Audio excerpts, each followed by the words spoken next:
On this day in history, October 18th, 1931, inventor Thomas Edison dies.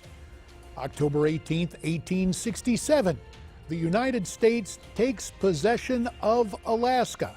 And October 18th, 1767, Mason and Dixon draw a line. Charles Mason and Jeremiah Dixon surveyed the line that bears both of their names to resolve a dispute among Pennsylvania, Maryland, and Delaware in colonial America. Later in our history, the Mason-Dixon line came to symbolize a cultural boundary between the North and South, a line between the free states and slave states, a line often referred to during our Civil War.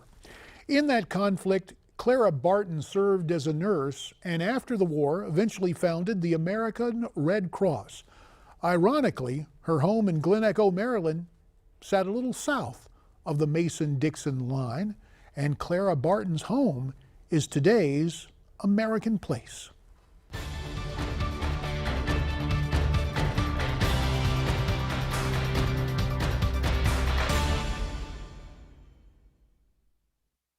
If disaster struck at the turn of the 20th century, this house might have held your salvation. Perched on a hill above the Potomac River in Glen Echo, Maryland, it's the first National Historic Site dedicated to the accomplishments of a woman, Clara Barton. The home has been described as warehouse-like, hospital-like, hotel-like, sanctuary-like, and that's exactly what Clara Barton intended. Enter the front parlor and you'll see a familiar symbol. Barton founded the American Red Cross. Her home was its headquarters, starting in 1897. In fact, the boards on the Clara Barton home came from Red Cross shelters during the Johnstown, Pennsylvania floods of 1889. After the structures were disassembled, they were shipped here. Though the house is about the size of a riverboat, every inch was put to use. Red Cross offices are on the first floor. Barton's residence is on the second floor, along with rooms to house volunteers. A pulley out the third-floor window lowered emergency supplies to horse-drawn wagons below. They would travel down the road to Washington, D.C., where they would be loaded on rail cars. Parlors were places Red Cross volunteers would unwind after a busy day, and closets are everywhere, filled with precious supplies and first aid. Barton built the Red Cross, using what she learned as a nurse at war.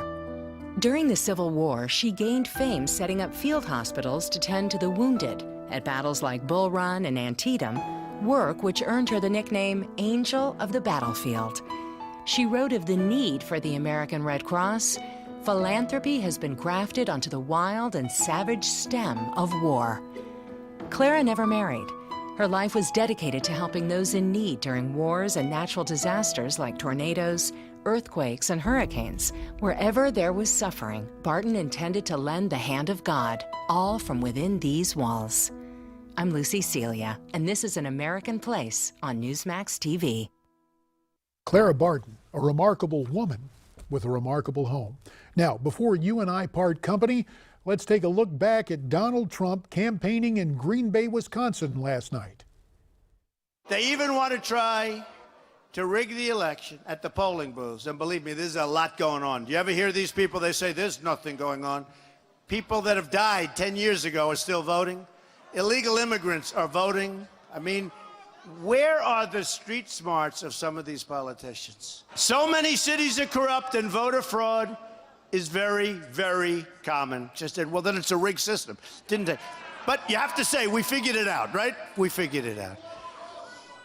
But it is. And Bernie Sanders, with his, superdelegates, everything else, Bernie Sanders, I'll bet he wished he didn't endorse her. He would have been something very special in history, but we're not going to let that happen to us. The media is trying to rig the election by giving credence, and this is so true, by giving credence to false stories that have no validity and make it a front page. They take a story with absolutely nothing that didn't exist, and they put it front page news because they want to poison the minds of the voters. The media is an extension of the Clinton campaign, as WikiLeaks has proven. And they don't talk about WikiLeaks. They just keep talking about Trump, Trump, Trump. They want to put nice, sexy headlines up, even though nothing happened, nothing took place, even though it's a total fabrication. We're witnessing a criminal enterprise that has turned our government into a vehicle for the Clintons' personal profit at your expense. But it gets worse. It gets worse. The FBI documents that show Undersecretary of State Patrick Kennedy made the request for altering classification as part of a quid pro quo. In other words, a deal. This is felony corruption by any standard. Undersecretary Kennedy needs to resign. So Clinton and her cronies have sacrificed your security, your family's safety, and your country's safety as though it meant nothing to her at all, which it didn't. This magnitude's worse, in my opinion, and in the opinion of many people in law enforcement. This is worse than Watergate, what's going on with this. It is time to drain the swamp in Washington, D.C. This is why I'm proposing a package of ethics reforms to make our government honest once again.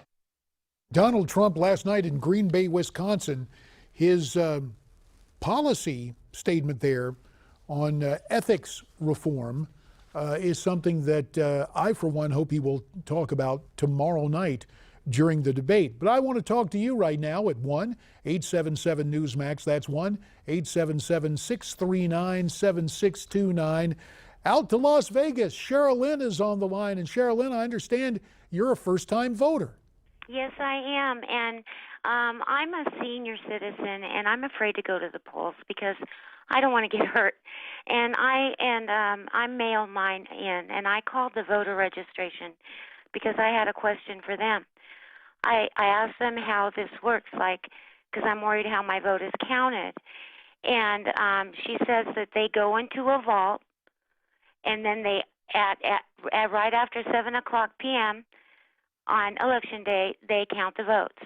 Well, I asked her, I go, how in the world can they count that many votes in such few hours? It must be millions in such few hours for all the people that are mailing it in. And there's probably a lot of people for Trump that are afraid to go to the polls. Well, you know, first of all, Sherilyn, I don't know about your neighborhood and your polling place. I think it's great you're voting. Gosh, I hear your youthful voice. It's hard for me to believe you're a senior citizen. But even as a first-time voter, let me tell you my personal opinion. I think it is far better to go to the polls personally and cast your vote, because I will tell you, there are some states like Oregon and Washington State where the only way you can vote is by mail. And that really, really concerns me, because I think the opportunities for fraud are rife with voting by mail. But Sherilyn, I don't know if something has happened where you are afraid to go to the polls. If something is going on in Las Vegas, you ought to call the sheriff there in Clark County and say, look, I want to make sure you have people there at the polls, because any type of voter suppression is something that is concerning. But again, Sherilyn, the fact that you have taken time to vote for the first time as a self-described senior citizen is something we can all salute. Now, what I salute and encourage is you joining me tomorrow here at 1 o'clock with your phone calls at 1-877-NEWSMAX. That's 1-877-639-7629. Perhaps I should reference that in the proper way. 1 o'clock Eastern, which I believe is 10 o'clock Pacific time. And you make the proper gradations in whatever time zone in which you find yourself. But I will tell you tonight at 8 Eastern on Newsmax Prime, Miranda Kahn will join us with more on Melania Trump, her interviews. Will it help Donald Trump with female voters? Also, our political panel, Sam Nunberg, the attorney and political consultant, and Liz Peek, the noted columnist, and then the guy who can use words so aptly about the numbers, pollster John Zogby. And we hope you'll join us too. That's Newsmax Prime tonight at 8 Eastern. Till then, stay brave, stay free, stay tuned.